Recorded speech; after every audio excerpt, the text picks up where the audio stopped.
ghosts, psychics, pendulums, curses, hexes. We welcome you here to Friday Night Dark in the realm of the night. Come join us and listen to this week's presentation, and we bid you welcome.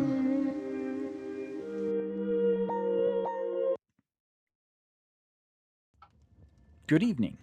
This is Drew, and I welcome you back to Friday Night Dark. Hey, tonight I'm going to be talking about things from a certain point of view. But before I get started on that, I just wanted to kind of recap a couple of things. What do you mean by that? You're probably asking. Well, quite simply enough, I have been putting out a few odds and ends for subject matter that I've been working on that didn't quite fit.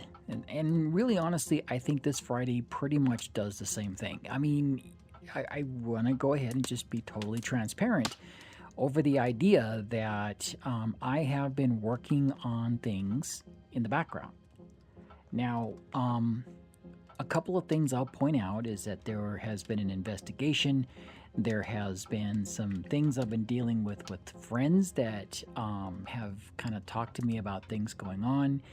And then there have been other events that have taken place as well. Why this is important is because as I've been doing this, I've been kind of also putting things in a certain perspective. I have been looking into some things for people, and it did actually become its own inspiration for things. And I'm going to be covering a lot of subjects this summer that as I go through, they will be what's the word I'm looking for here? They're going to be related to some of the experiences I've had in the last 6 weeks.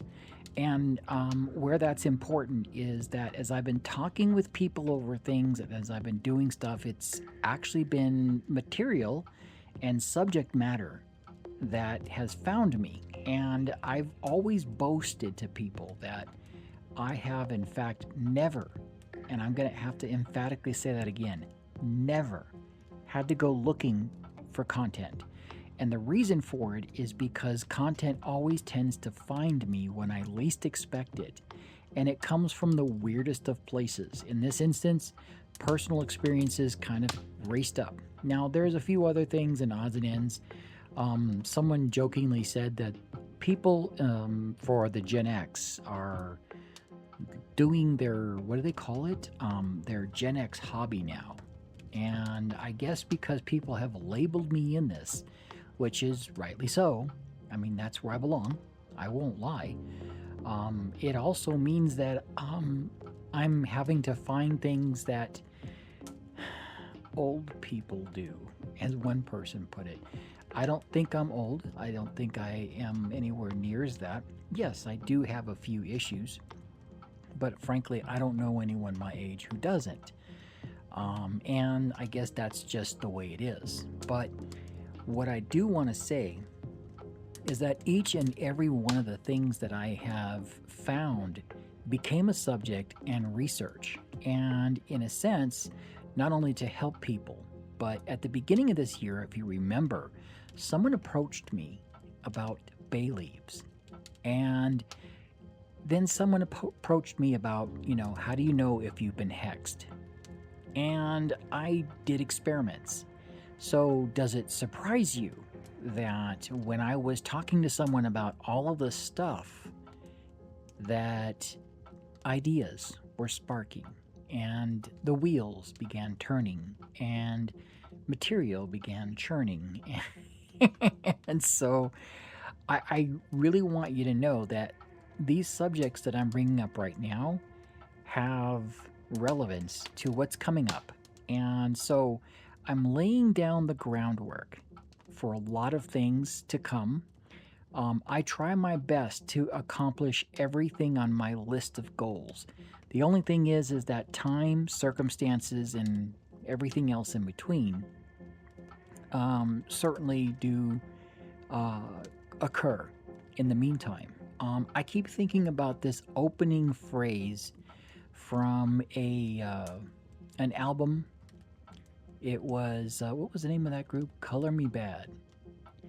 And in it, the very, very, very first words that emanate from that album when played is a phrase. It's a biblical reference.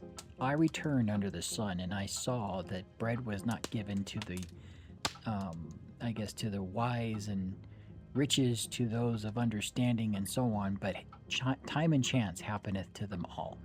And I think that's the thing, is that I kind of looked at that and said, hey, maybe there's some truth to that. And there is. So I know this last, 5 minutes or whatnot, I've been kind of, rambling about this, but there's a reason for it. And that is that if anything, anyone can do exactly what I'm doing. And for that matter, I think any person that goes deliberately looking for subject matter is probably going to have a hard time, because they're not going to know what subject to pick. And I think that's probably the hardest part. I went about it differently, and I've said this several times in the past. I let the subjects come to me. Now, it's not a conceit. This is how things are. You just got to pay attention to the signs and what's there and what will be. But one thing for sure that I thought was a very, what's the word I'm looking for here? Educational moment for me is that when I had seen someone discuss things with me and ask questions, I didn't just set out to give those answers. I found myself creating a subject that I ended up talking about here. And in some ways, they are always about the paranormal. And I think anybody out there who knows why it is that I talk about these things knows that, it's just part of my nature. So with that, I guess the time and the chance do happeneth to me. But I think in fact, the phrase still rings true, that time and chance happeneth to them all. And now moving forward, I'm going to be talking about things from a certain point of view. A while back, someone was talking to me about what strange things I did as a kid. I mentioned dueling with goats, the kid goats, of course. I mentioned, playing with a wheelbarrow and a cow, and jumping off of a roof onto a mattress and then to a box spring and what have you. And yeah, these are true stories. They really did happen. And I know a lot of people out there just kind of would say, what? Well, yeah, someone asked me outright. And in the process, what I didn't tell them, because things kind of escalated that evening into a sideways conversation that I really wasn't going to get into, I found myself thinking about other things as I was turning in for the night. One of them is that as a kid, I had several books. They all had pictures on them, and I've talked about this in the past. And one of the things that happened is that I saw this weird image on one of my books, and then I tested it with other ones. And what I noticed is that you stare at it, and then you turn the lights off, and you stare at it still, and all of a sudden the image changes. And I thought that was odd. Well, believe it or not, there happens to be a word for it. It's called an after image. And more specifically, it's called a negative after image. Now, it's basically the way it works is that you stare at a picture or a bright light for several seconds, and then you look away into the darkness or into a blank surface, and your visual system briefly continues producing a ghost version of the image. Now, this happens because the photoreceptors in your eyes become temporarily fatigued and then rebound with the opposite or complementary colors once used for the stimulus that your eyes had before. So, in essence, someone told me this is the same idea when you have a green, yellow, and some other. It's like a facsimile of the American flag, but then they have different weird colors. And then What happens is you see it, you stare at it for like 10 seconds, and then they change it to like a white field, and what you see in its place is a red, white, and blue flag. It's a real thing. Believe it or not. You can go test this. It's out there. But the problem is that with the way it works is that your retinal photoreceptors keep firing even after the light is gone and creating this lingering image. So what happens is the brain interprets this lingering signal as a complementary color version of what you were staring at, and that's why it looks weird. Now, the same phenomena actually happens when you're looking at pictures on books. It can be a person's face, it could be just a rock. The one that stood out the most was a picture was supposed to be like a caricature drawing of Nostradamus. Now, this is why this is important. That's the one that drew the most, reactions whenever I actually shared that particular phenomenon. And so it never failed. People would see things and they would flip out. And I was a pretty weird kid. I'll be the first to admit it. And anyone who knew me way back when, they might even remember me sharing this particular trick and saying, oh my God, yeah, I remember that. Yeah. They're out there. And I'm sure if you ever find any of these folks, they, ask them, hey, did he have some book of Nostradamus and he showed you this trick? I'm sure enough their face will light up and they'll say, yeah, he did. And oh my God, he was trippy. And I'm sure they'll have all kinds of things to say. It really, honestly, I go for it. But the technical term for it is an after image. If it is a negative after image, it's because of the fact that it's, a color receptor issue. In this case, it's more of just the keeping the image itself, which it does have its own name for it. It's palinopsia. It's basically a pathological version where after images persist abnormally long, but it's not what we're kind of going into here, but it can actually turn into that if it's done a certain way. Now, there was another thing that was told me is that there's another version of this. It's called the Trexler effect. I thought it was, or not Trexler, the Troxler, Troxler, Troxler effect. And that basically is a well-documented visual phenomenon where parts of an image seem to fade, melt, or disappear when you stare at a fixed point. So this same thing is actually happening in a way because you can stare at that book. You have a light shine on it. They turn off the light. You still kind of see the image and then it changes. But what happens is that as you're staring at it, that same Troxler effect takes place. And so when you have a stationary object, things start to fade away as you're looking at a specific spot, and then something starts to change, and you see a metamorphosis happen before your eyes. And I think that's part of the issue here. Now, the reason why it happens, as I was mentioning, is that, you have this neural adaptation that does take place. And really honestly, if the neurons responding to it reduce their activity, then it ends up making things fade away from a certain point of view where you didn't have them before. Where you did have them before. Sorry. So I really think that as I, kind of go through all this, it all makes sense to a certain point of view. But now here is the reason why it is that I bring it up is because when I talked about Lupercalia, when I talked about scrying and I talked about certain other things there, I talked about how, people would sometimes see faces in the mirror. And when you stare at your own eyes in a dim mirror, the Troxler effect can cause parts of your face to warp, fade, or morph. The same thing when you're staring at a book, believe it or not. And it's a psychological illusion. It's not necessarily paranormal and is often mistaken for scrying or spirit contact. And I know in some cases folks might say, well, why would you want to bring all this up? It's because in some ways pareidoia, and that's where you start to see things. And just to recap of what that means is that you actually are you kind of look at a cloud and you start to see shapes in it, and then it moves on and it changes. It might turn into another shape, but you actually will see different shapes in it. And I do that a lot. I'll stare at the sky as the clouds go by, and I'll actually sit there, and sometimes I'll see shapes. Family members have done that with me, and in some cases, I will mention that one of my children, once we spent a while just staring at the ceiling together, and we were talking, and then we started looking at the shapes in the ceiling, and we started to see pictures.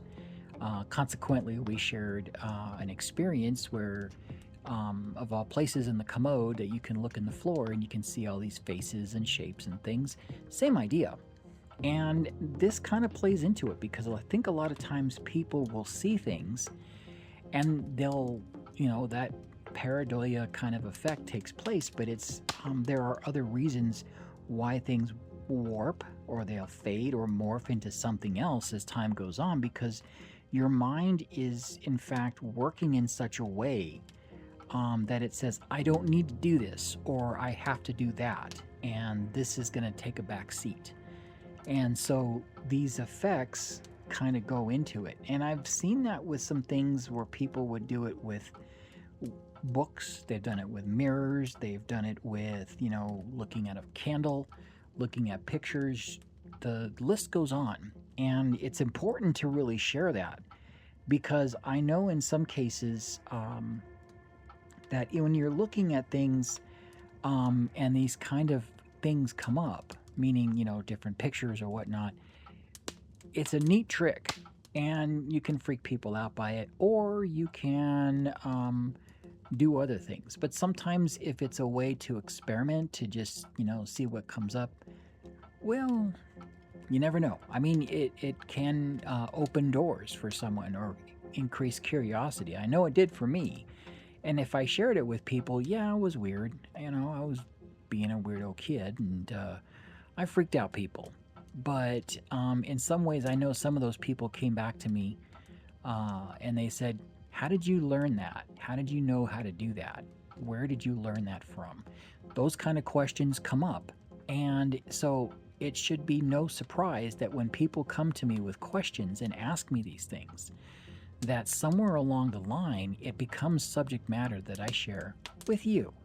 And I think that with all these different things that can happen out there, some can be considered paranormal and supernatural, some can be something else. And I think that's the part that people have a hard time parsing, apart from one or the other, is that one can possibly think that it could be, in fact, paranormal, when in actuality it's not. And in some cases, something that can be rationalized as it's not paranormal, it probably is. Herein is the rub, is telling the difference between the both. And that's one of the reasons why I've been kind of going on this kick of educating people, if you will, about what goes on.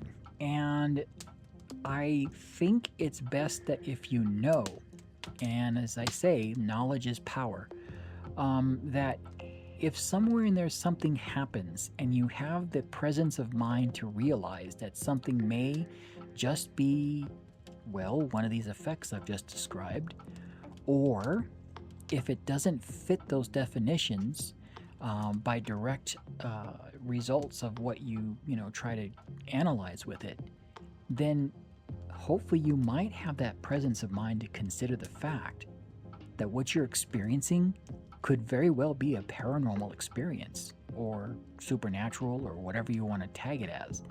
And here is the important part that I really want to bring to this, is that experience that you just had, whether it be staring at a book for too long, in the mirror, or at a candle, or something else, if it can't be explained and it cannot be rationalized or debunked, if a naysayer can't give you a straight answer, or if they stammer over what it is they think it could be, chances are it may not necessarily be something that was from some type of illusion. It might have very well been something. And I know there's a lot of skeptics out there. They'll tell you, oh, it's going to be this or it's going to be that, blah, blah, blah. And I'm just giving you a lot of these different explanations. I'm going to give you another one here in just a second.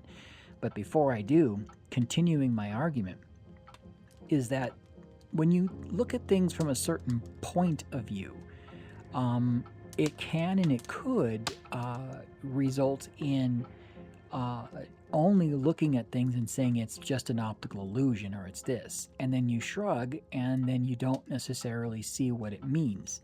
I've argued that sometimes paranormal experiences don't always happen from, experiencing something unexplainable. Sometimes it's something that was pre-written and the timing shows up. My answer to that was bibliomancy, and I brought that up. And why it's important to actually reiterate that particular definition is because it comes from answering from something in print, something that's there, and it's random chance that you see it again. I keep telling the same story of this poem that a person had read out, and it just became something that was so psychologically stressful for them that they literally became an emotional mess. And after recomposing themselves, they were able to actually explain what happened and why.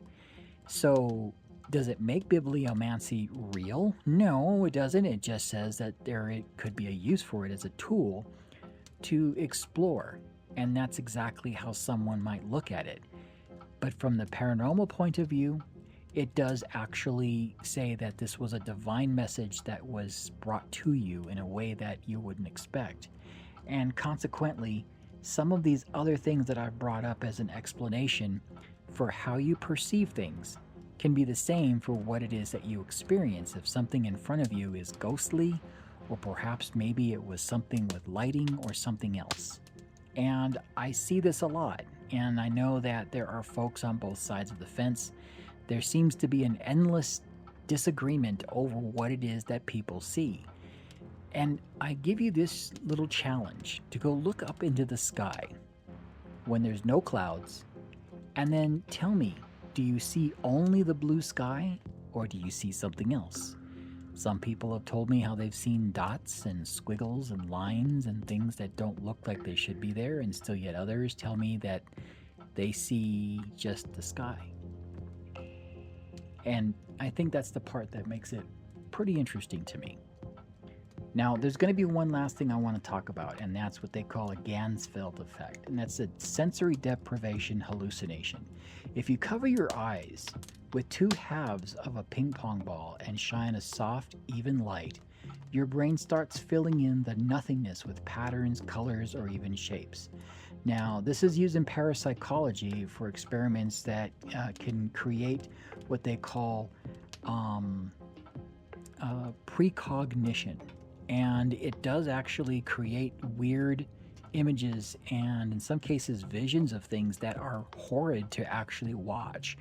One such example happened in the early 1900s, and in that instance, the same idea was brought about by a red light and these ping pong balls covering someone's eyes, not just one, but 100 patients. And in that instance, what ended up happening is that they did find visions, one of them talking about a date of 1914 and something with the word Titan. Now, if that sounds familiar, it should, because the Titanic sank in that year, if I'm correct. And yes, it was a very nasty event. Still yet others saw something else. They saw something that was a huge ball of fire in the air, and it could not be explained. And they said that somehow it had something to do with where it was parked. And of course, later there was that whole Hindenburg disaster that took place, which was basically what the people were describing. So, I'm not quite certain why it is that it happens that way, but it was described to me that for some reason this, it is something that is affected by these colors and images that are made by your mind with this type of effect. And I know that in a lot of cases, folks would probably just say, well, whatever, but there is another effect that does happen from that. And there is what they call static. It's what they call it, visual static. So like if you rub your eyes and you keep rubbing them, after a while you see, like, it looks like if you're looking at a screen with no signal on the TV set, and you hear that, like right after it signs off. I don't know how old you are, but if you ever seen that happen, you were just, you go to a channel and it's just nothing but this statically black and white and, white noise sound, then of course you'll know that's the kind of like picture that you'll have in your eyes. And then people see things from that. And in some cases, some people have seen weird stuff and they continue to see it even after they stop. And in a lot of cases, people tell me that visual static itself is kind of one of those same ideas from that, what they call that Ganzfeld effect that's on there. And I know in some cases, folks will say, well, it's just your mind filling in things. Well, when you're dreaming, it's the same thing. But there are reports still of people who see things that they never encountered those things. Does that make them any less real, the fact that their mind made it up? Or perhaps it was something else that they picked up along the way. This is why it's important to parse these things and sometimes try to see if in fact what you have is something that you just happen to see and your brain is flushing, or if in fact there's something else going on. And I find a lot of people will, tell me their story about how they experience things and what have you, and they might as well have. But then there are others where they say, well, I know it was this, but there's this little voice in the back of my head that tells me that, no, that's not what it is. So it's the desire to rationalize the experience and basically debunk, if you will, what it is that's going on. But if it still bugs you, and that perception of what you have just seen or experienced, whether it be visual, audio, whether it be what you feel on your skin, the back of your neck, you fill in the blank, that somewhere in there might actually be an experience you just can't explain. And so that's why I brought this up as a certain point of view. And it kind of ties in some things that I've brought up here. And I really want people to know that in all of it, it's not necessarily what is unknowable or knowable.